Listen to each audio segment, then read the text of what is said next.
In Detroit, an empty titan of brick and marble kept bursting into flames, sometimes with enough heat to twist steel, always with no living soul inside. This building, Michigan Central Station, was once the tallest train station in the world and the pride of an industrial empire. But after its grand opening in 1913 and decades as the city's beating heart, it was left hollow and silent. Official reports list dozens of fires without cause, impossible blazes in sealed rooms, and not a single plausible suspect. If the city's most monumental landmark refused to rot or burn, what secrets could be hidden in its walls? To understand why this building kept catching fire when no one was ever there, we have to go back to the moment it first rose from the ground. In December 1913, a new colossus rose along Detroit's skyline. Michigan Central Station towered 232 feet above the city, its limestone and brick facade braced by more than 7,000 tons of steel. 8 million bricks formed the walls, while marble columns and vaulted Guastavino tile ceilings filled the halls with echoes of ambition. The architects, Warren and Wetmore and Reed and Stem, had already left their mark on New York with Grand Central Terminal. For Detroit, they imagined something even grander, a Beaux-Arts gateway that would welcome the world to the Motor City. The station's 18-story office tower soared above a 3-story concourse, dwarfing every other depot in America. Chandeliers glittered over travelers, while sunlight poured through arched windows, catching the gold leaf and polished stone. The building's skeleton, steel wrapped in concrete and fireproof tile, was designed to outlast disaster. Even the foundations ran deep, anchored in clay and fill meant to resist vibration and time itself. On opening day, the new station was pressed into service with only hours' notice, after fire consumed Detroit's old depot. In that rush, the city watched a monument to progress come alive, its bones built not just for beauty, but for survival. In the roaring 1920s, Michigan Central Station pulsed with life. Every morning, thousands of travelers poured through its arched doors, businessmen clutching briefcases, families bound for Chicago, soldiers in crisp uniforms heading off to war. The concourse buzzed with the sound of heels on marble and the steady call of train whistles echoing down the tracks. Detroit's auto executives met in the waiting room, their voices rising above the clatter as they planned the next leap in American industry. Stars from Hollywood and jazz musicians from Chicago stepped onto its platforms, greeted by eager crowds and flashing cameras. On holidays, the station brimmed with excitement as children pressed their faces to the glass, watching steam engines glide in under the great vaulted ceiling. More than 200 trains a day arrived and departed, carrying the hopes of a city on the rise. Yet beneath the glamour, engineers quietly noted a different rhythm. The ground itself seemed to tremble, not just from the weight of locomotives, but from the relentless vibration of industry all around. In back rooms and technical journals, warnings surfaced about the station's foundation, how the constant motion might one day threaten even the grandest of buildings. For now, though, Michigan Central stood as Detroit's beating heart, its halls alive with the promise of progress, even as the first hints of strain began to show. On a cold January evening in 1988, the last Amtrak train rumbled out of Michigan Central Station. The echo of its departure faded, leaving behind a silent giant. For decades, the building stood empty, its marble floors coated in dust, its chandeliers hanging above nothing but shadows. Wind whipped through broken windows, scattering debris across the vast concourse where crowds once gathered. Graffiti crept up the limestone walls while vandals stripped away copper wiring and marble panels, selling off pieces of the past one chunk at a time. Thieves pried open doors, but even they left much of the structure untouched, daunted by its sheer scale and the cold emptiness inside. The city sealed entrances with plywood and steel, but the building remained upright, stubbornly refusing to collapse. Rain pooled on cracked tile, and pigeons nested in the rafters, but the bones of the station held firm.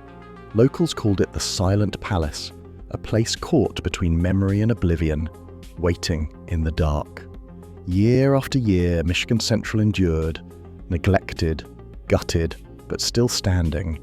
It was as if the building itself resisted the fate handed to so many of Detroit's lost landmarks, holding on to its secrets behind locked doors and boarded windows. Firefighters began arriving at Michigan Central Station with increasing frequency in the 1990s, often responding to alarms in the dead of night. The building was sealed tight, its doors chained and windows boarded. Yet inside, flames would leap across empty halls.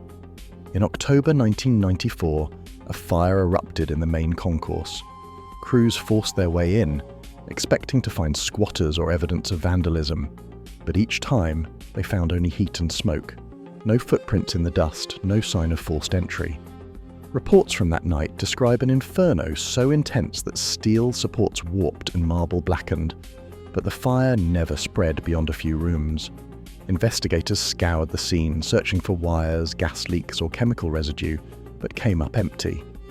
Official logs listed the cause as undetermined. Retired firefighters recall watching fire crawl up the walls as if it had started inside the paint itself.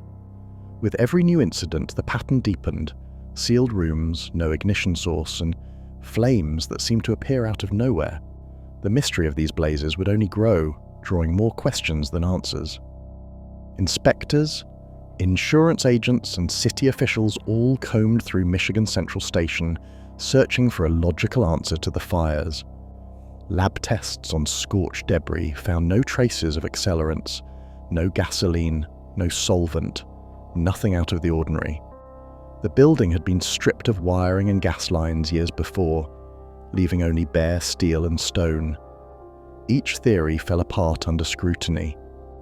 City records showed Detroit carried no insurance policy that might tempt arson.